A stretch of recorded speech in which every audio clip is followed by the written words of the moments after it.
Everybody, Karen here. Welcome back to Unpinned Creative and the next installment in the creating some Christmas journals from scratch. So just to recap what I did in the last video, we widened the spine on this one and attached it. We didn't need to do anything to this one because it is in such good condition. And we created two covers from scratch from scrap cardboard, which was just boxes that I had received on the courier. So since the last video, I have filled in the two holes, and that was simply a matter of cutting a couple of circles out of the scrap card, the offcuts of card, and squishing them in. And then today what we are going to do is show you how I put a base cover on these cardboard journal covers and the base layer for these book covers. And then we can get to the exciting part of actually starting to decorate. So for the cardboard covers, I like to put a layer of paper, heavy brown paper, over the top, just to give that extra layer and kind of cover up a little bit some of the imperfections. With each layer we add, they'll get covered up more. And anyway, I love imperfection. In fact, I strongly promote the art of imperfection, so imperfection doesn't bother me, but I want to give it a kind of a stronger base layer to work on. So I've already done this one, and so you can see the difference, and I'll show you how I do that now. So basically I take a paper bag. I have a million of these. My groceries come in these, so I always use them in my journal making. They're a really strong brown paper, and so great for things like this. So all we do to start is deconstruct it and then flatten it out. So we now have a flat bag. Then I bring my cover in and see how much I've got to work with. So I want a good inch either side, top and bottom, left. So I'm going to just trim off all the ripped pieces, if there are any ripped pieces.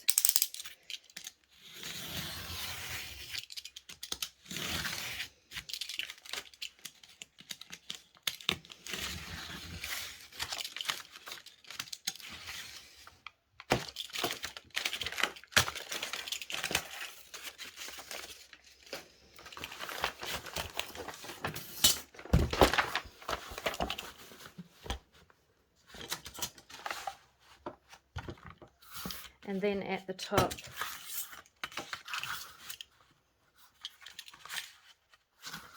I'm going to cut off the handles. Okay, the next thing is to open out the gussets. So you have a flat piece of paper like this, and then I'm going to just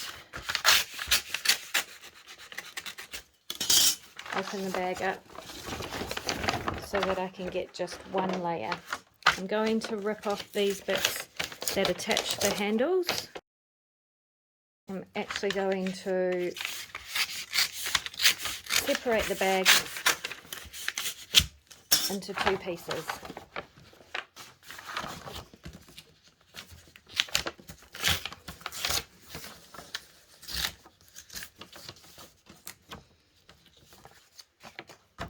Okay, with one piece of the paper bag, I am going to line up my cover. So I'm going to line up the edge, this edge of the paper bag, with the tape where the tape is on my cover. I don't want it to go right to that crease in the spine. I want maybe 5mm gap between the crease in the spine and where the paper bag is. And then I'm going to fold over the paper bag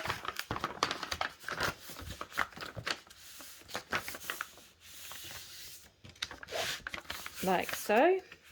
Slide your cover out, turn the paper over and trim away the layer that is longer.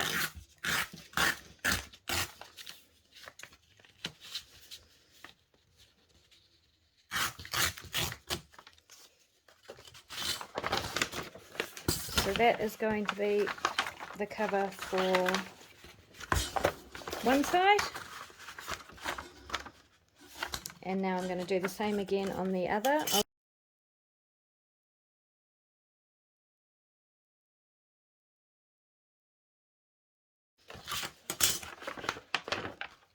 Okay.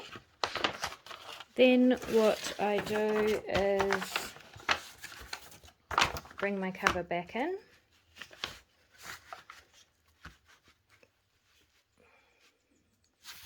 And fold up the bottom and crease it all the way along.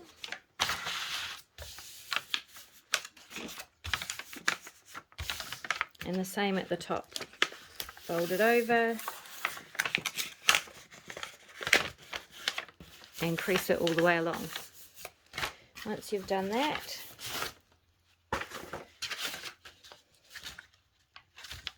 trying to get that crease as straight as possible.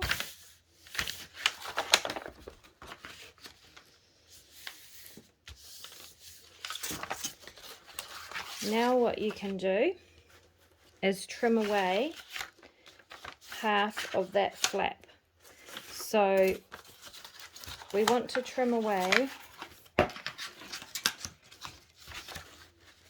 the side that is going to be on the inside cover. It doesn't really matter, but that's just how I like to finish it off. So I just cut a slightly diagonal snip there and then trim away this bottom flap.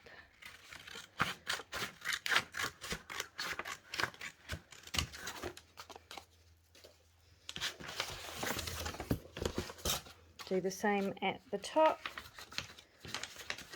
Slightly diagonal snip to the crease line.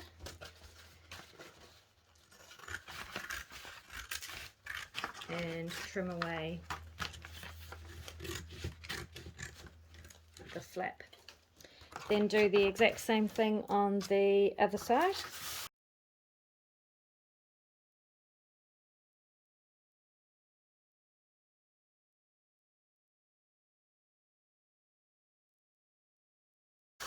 Okay, so when you have two bits that look like that, we can start gluing.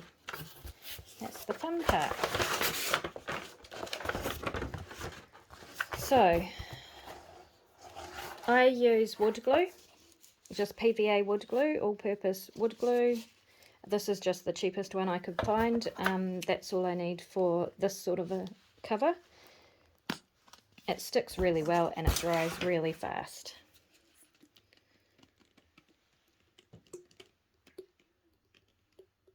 I'm just going to put a really good layer on one side. Use my favourite tool, which is my finger tool, and make sure the whole cover is completely covered in the glue.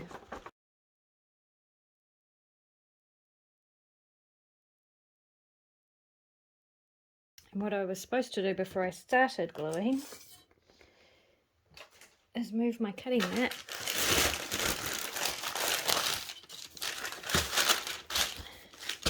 and bring in some scrap paper. Okay, so this is the outside of the cover. So the flappy bit, the bits with the flaps still on, goes on the outside of the journal cover.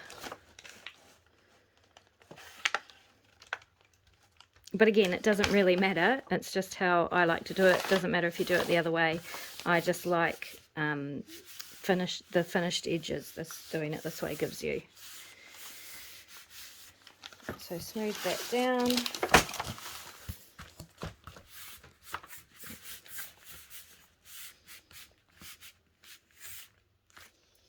Okay, and then we're going to do the exact same thing on the inside.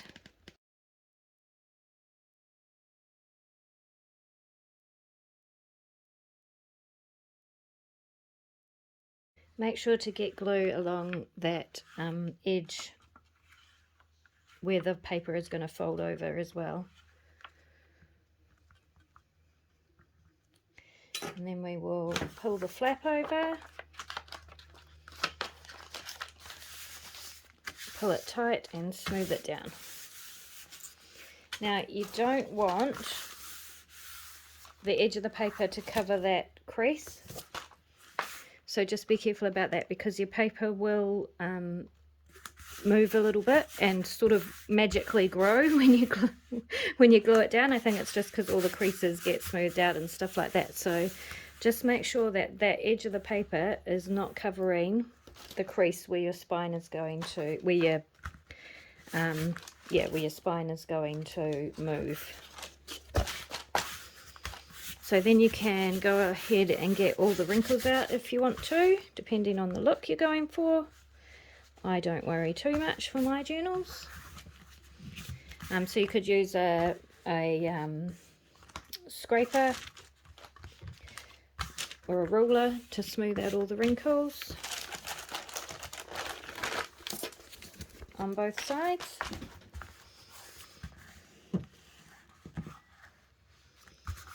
But this is going to be covered up again as well.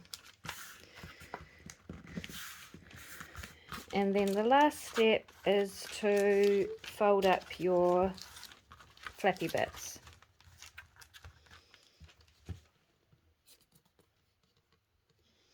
So we just need to put glue on the flap.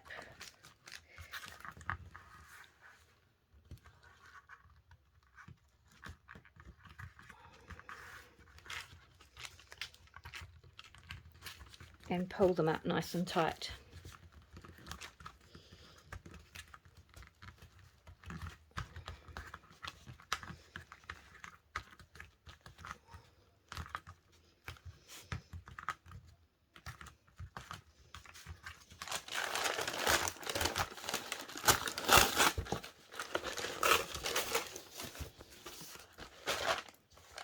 And do the same on this end.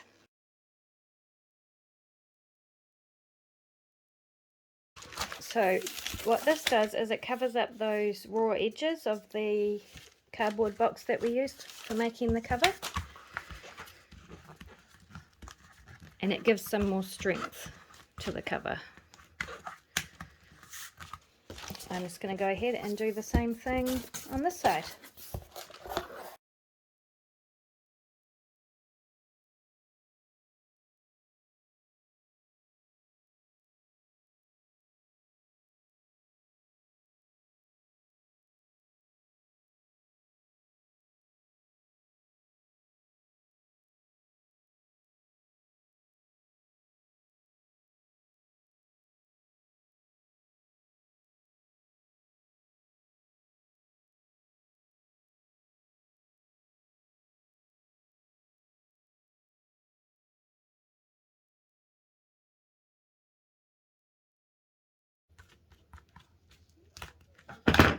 There we go. Now you can clean off your tools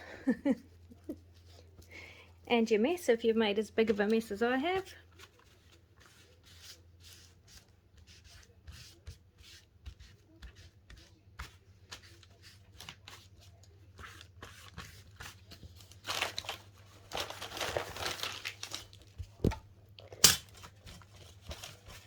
Make sure that your journal cover closes and opens easily still, and then you have to let it dry. I like to dry mine standing up like that so that all the inside and the outside dries evenly and quickly. So I'm going to pop that aside and we will keep working on the other covers.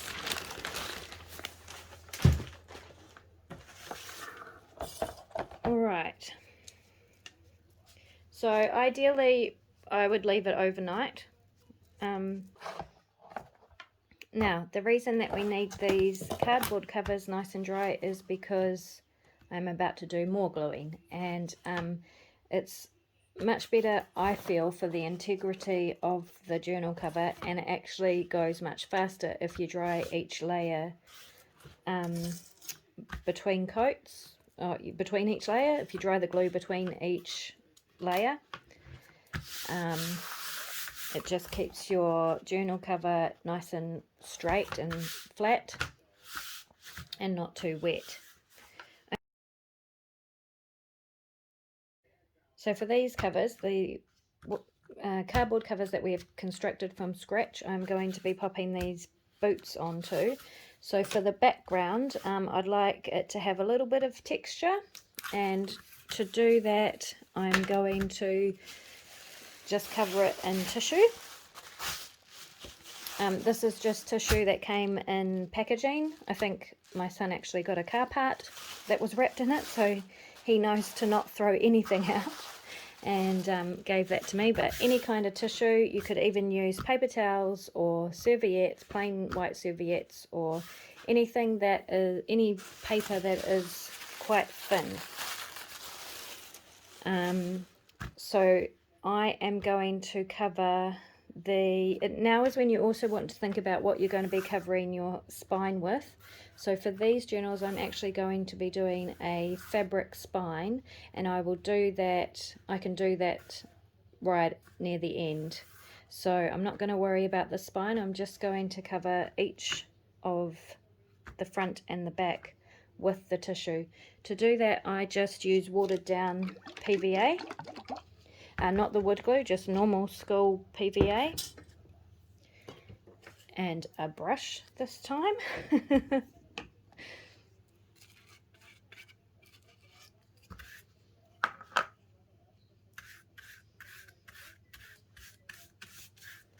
So it's quite watery, but for tissue that's fine.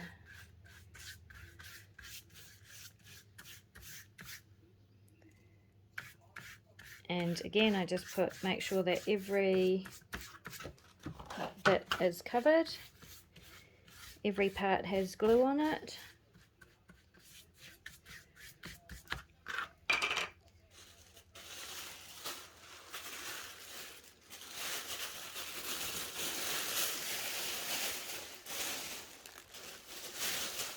And then I take a piece of tissue and lay it over the top. Then I do another coat of glue over the top. Just be careful, your brush needs to be kept wet when you're doing this, otherwise tears will happen. In this instance it doesn't matter because I'll be doing another layer as well.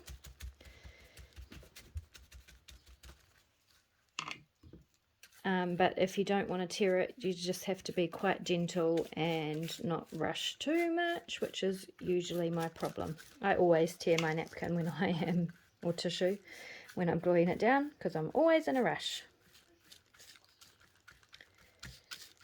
Keeping your brush wet is really important in not tearing tissue. Okay, so glue down the first layer, and then as this is a really large piece of tissue and I want another layer anyway, I am going to just fold it back over. And I want lots of texture, so I want lots of wrinkles and stuff. So again, I'm being quite careful not to go too far over this crease. Although with tissue, because it's so nice and thin, it doesn't matter too much. Patting that all down nicely.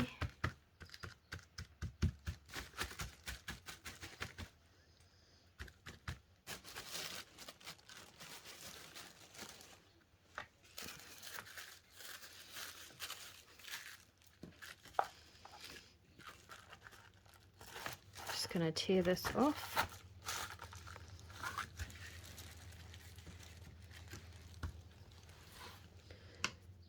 Give it another coat of glue to get all those air bubbles squished down.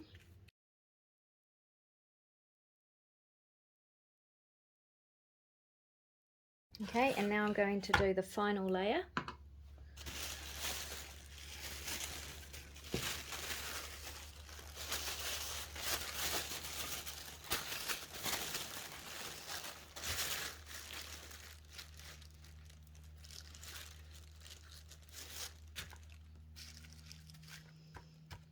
And I'm going to be a bit more careful with this one because I don't really want it to tear. Although it's not going to matter too much if it does.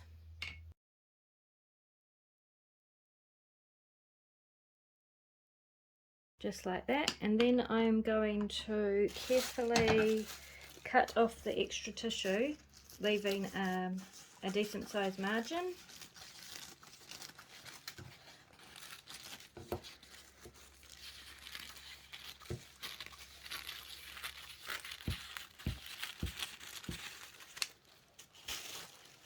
Like that, and that needs to dry. So I'm going to do the other side at the same time.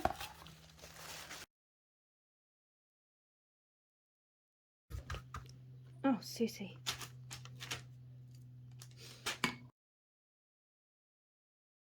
So Susie the cat loves paper. If there's paper, she has to be in there. If you just saw her walk across the cover that I just glued, she now has glue on her feet. And she also loves crafting with me, so she's usually sitting on my craft table, and so often you might see her pop into the video at some stage.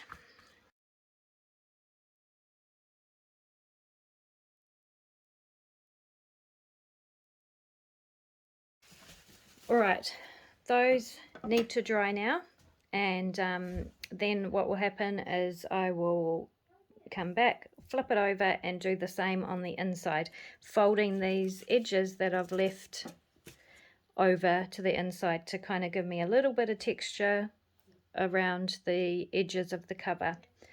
That doesn't matter too much because we have covered it in the brown paper, but it will I just like to have a little bit of texture there if I can. So that's going to go aside to dry. I know in my last video I said I don't have time for dry time, but in this instance, when you're working with covers and wet PVA and you're doing layer upon layer, through trial and error, I have learned that it is actually really important to let those layers dry properly. So that's going to get put aside and dry as well.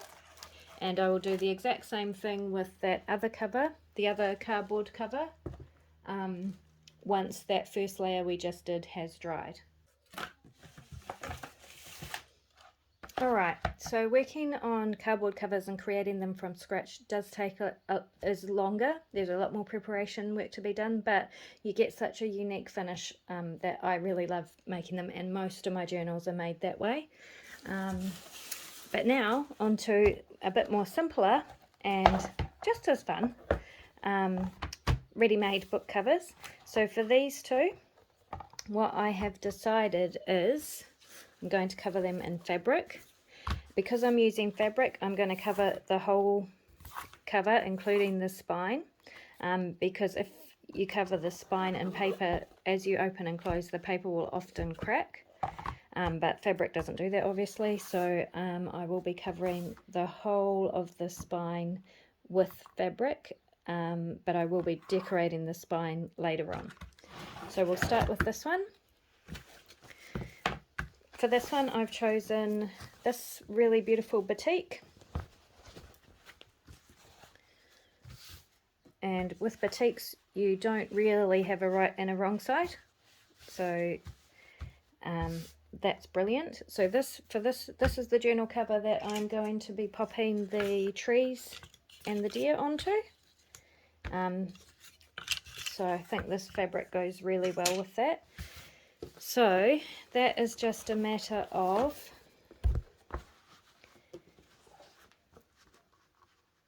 trimming the fabric to size, making sure you have a good border on each side of the fabric.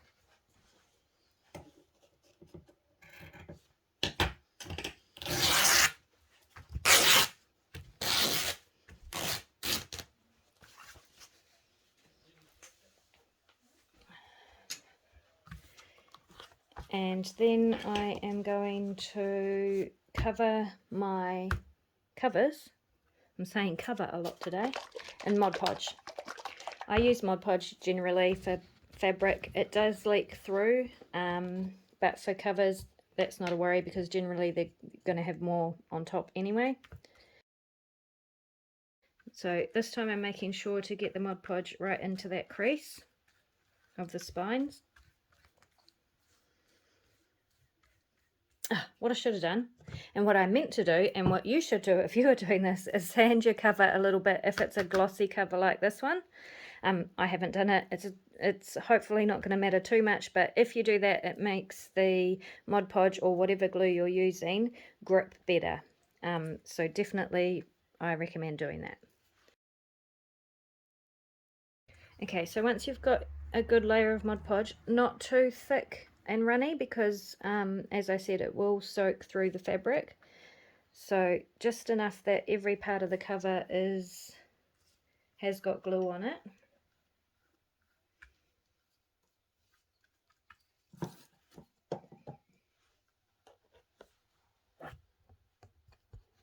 Then we just flip it over, get it centered, press down, flip it over again, and smooth it all out. So I don't want wrinkles in this one as if I can help it, and I probably should have ironed the fabric. This is how I craft. This is why my journals are unique, because I am messy. And then I want to get my thumb right into that crease and push the fabric down into it.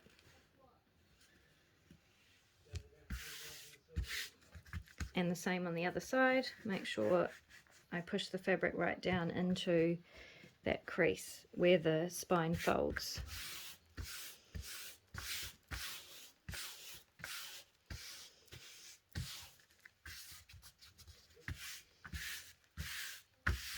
Okay, and then guess what? We need to let that dry. So that one won't take as long as the cardboard ones because there is not so much glue on it, and the fabric doesn't soak up quite as much glue as the paper, I find. So this one should not take as long to dry, but I'm going to let that dry, and I will do the other one.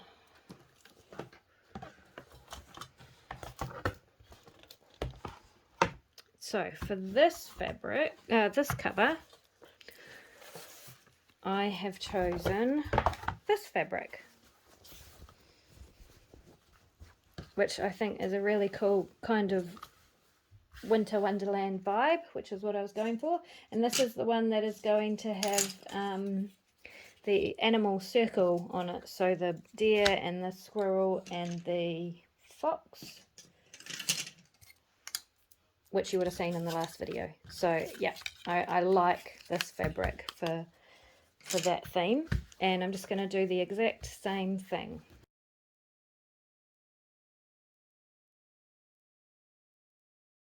For this book cover, which is a cloth book cover, I don't need to sand because the glue will stick to this. It's not glossy and it has some bite to it, some texture.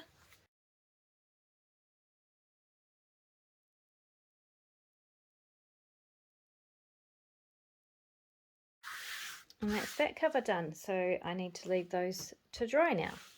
And then I think I will leave that here for this video. I know I'm doing it in small bite-sized pieces, but the idea is there will be a playlist, and when you're ready to make a journal, you can come on and watch each video in a real step-by-step kind of process, so that you can you can do your dry time and then come back and watch the next video. Hopefully that makes sense, and hopefully that works for you. I'm just figuring out how best to do this sort of thing, and I think that's a good way to start with. Alright, so thanks again for joining me, and I'll see you next time.